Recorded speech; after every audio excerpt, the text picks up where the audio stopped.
నాకు బాధాకరంగా ఉంది. ఫీజుల పరంగా కానీ 10th క్లాస్ విద్యార్థులు 9th క్లాస్ విద్యార్థులను ఫీజుల పరంగా నేను ఏమన్నా మనసు నొప్పించి బాధ పెట్టి ఉంటే క్షమించండి.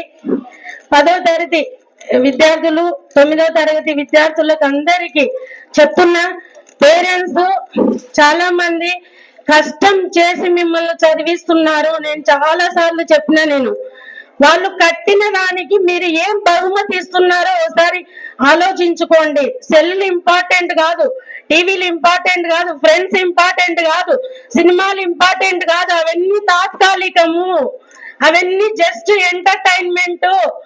తర్వాత మీ ఫ్యూచర్, మీ తల్లిదండ్రులు వాళ్ళు ఏం చేస్తున్నారు, వాళ్ళని ఎట్లా చూసుకోవాలి, మన ఫ్యూచర్ ఏంటి అని ఆలోచించండి దయచేసి.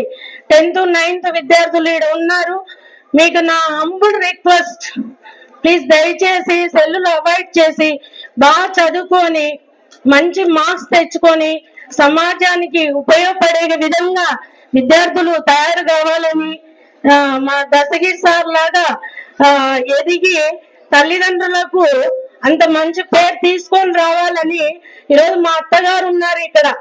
ఎంత సంతోషపడుతుంటారంటే, కొడుకులు ఏమీ సంపాదించకపోయినా, ఏది మనకు తెచ్చి పెట్టకపోయినా సమాజానికి ఉపయోగపడుతూ ఒక మంచి చేస్తున్నారు అన్న రోజు కదా పేరెంట్స్ కి ఫుల్ హ్యాపీనెస్.